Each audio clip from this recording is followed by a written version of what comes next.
I'm Mark Mudge from Cultural Heritage Imaging. This video is for people looking to capture the most data-rich and sharp photographic data they can for use in computational applications like photogrammetry and reflectance transformation imaging. Sharpness is a core principle of photographic data capture. It requires you to get the most out of your camera and lens system. But if you do, you can capture really sharp photos that maximize the information, sometimes called the signal, and minimize the noise or useless pixels in your images. Now, one thing to be clear about is never use sharpening algorithms like unsharp mask on input data for these computer applications, because these sharpening algorithms damage the data in your photograph, and this damage results downstream in hallucinated features on your imaging subject, which you don't want. Sharpening is okay in the final stages of documentary photography. Now, when we talk about capturing sharp photos, there are four main things that come into the mix. First is the focus point and the depth of field. Next is the effect of aperture, which is the entrance pupil that allows light to come in from the outside world and reach your sensor, and its effect on sharpness. Then there's ISO and noise, and finally lens and sensor quality. Now, the depth of field is the volume both in front of and behind the point where you have placed the focus. When we talk about depth of field, there's one general principle of great importance, and that is the less magnification you have on the subject, the more depth of field you have to work with. The more magnification you have on the subject, the less depth of field you have to work with, and we're going to see how that works in a couple of different ways in just a moment. Now, when we're talking about depth of field, there are four factors that influence the size, the depth of the depth of field. The first is where you put the focus point. The next is the focal length of the lens you're using. The third is the distance of the camera to the subject. And the fourth is the effect of the size of your aperture on the depth of field. The focus point is the point the photographer selects on the subject, right? Or where the autofocus puts the point on the subject. That's a distance where focus is the sharpest. Usually there is more depth of field volume behind where you set the focus point than in front of where you've set the focus point. Now, also, the focal length of the lens has a big impact on the amount of depth of field you have. And why the focal length matters is that the focal length changes the magnification of the subject. A big, wide focal length has low magnification of the subject and a wide field of view. Here we have two wide-angle lenses, a 14 millimeter and a 24 millimeter. Now, as the focal length of the lens increases, the magnification of the subject increases and the field of view gets narrower.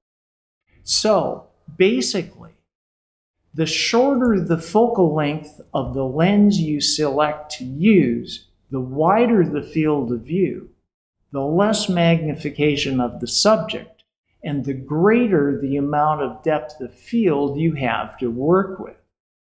The longer the focal length of the lens, the narrower is the field of view, and the higher the magnification of the subject. And along with all that great stuff, you get less depth of field. Now, the camera distance to the subject also influences depth of field, because if you bring the camera closer to the subject, you end up with more pixels on the subject, which effectively is higher magnification, and you have less depth of field. If you move farther away from the subject, you have fewer pixels on the subject, meaning a lower magnification, but you get more depth of field. And finally, the size of the aperture has a big impact on the amount of depth of field you have to work with. Here's an example of a 100mm lens taking photos of this beaver mass. When I set the lens to wide open at f2.8, I end up with a very narrow depth of field, with only the area around the eyebrows and the bridge of the nose in focus. If I reduce the aperture to f5.6, I get a deeper depth of field, and more of the photo is in focus. If I go to f11, I've narrowed the aperture rather substantially, but you see that almost all of the beaver mask that is visible from this point of view is in focus. So the aperture has a big impact on the depth of field. So you ask, why don't we just set the aperture at the smallest possible opening and we'll have the biggest depth of focus? Well, unfortunately, you pay a price for narrowing the aperture after a certain point, and we're about to see that right now. This is a chart showing the number of line pairs that the camera can resolve. And line pairs are simply an interesting way of figuring out how many different bits of information you're capturing in your photograph. Now, when I set the aperture at f2.8, I'm getting about 550 line pairs per inch. If I set the aperture still really wide open, but just a little bit smaller, I'm getting just a few more line pairs per inch, around 560. However, if I go to f5.6, I get this enormous jump in resolution and sharpness, and I'm getting about 680 line pairs per inch. When I go to 6.3, I'm getting about 775 line pairs per inch, and at the sharpest point for this lens, which is 7.1, I'm getting about 785 line pairs per inch. Now, as I continue to narrow the aperture, at f8, I'm getting slightly fewer line pairs, around 775, and around f11, I'm getting 750 or thereabout line pairs. However, beyond f11, I begin to pay a really big price for a narrower aperture. At f16, my resolution is back down to 680 line pairs per inch. At f22, it's dropped to 525 line pairs, and at f32, it's bottomed out at about 425 line pairs. This is because of the effect of diffraction. And what diffraction at really narrow apertures does is just drop the effective resolution of your camera. In this case, the camera resolution has dropped from 50 megapixels to only 28 megapixels because of the choice of a really small aperture. Now, ISO, which is the electronic amplification, which is sometimes called gain, also can effectively decrease your sharpness by increasing the amount of noise in your photographs.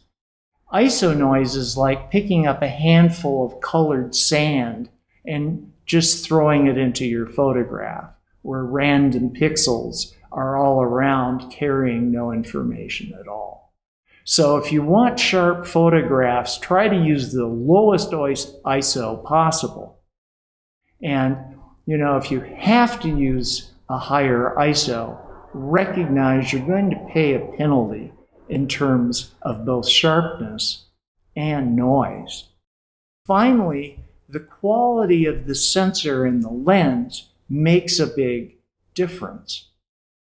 Lenses are always sharper in the center than as when you approach the edge of the photograph. There are charts called MTF charts, which help you evaluate the sharpness of how a lens works. And finally, there's really good, inexpensive gear out there. You just have to find it. So, thanks for listening.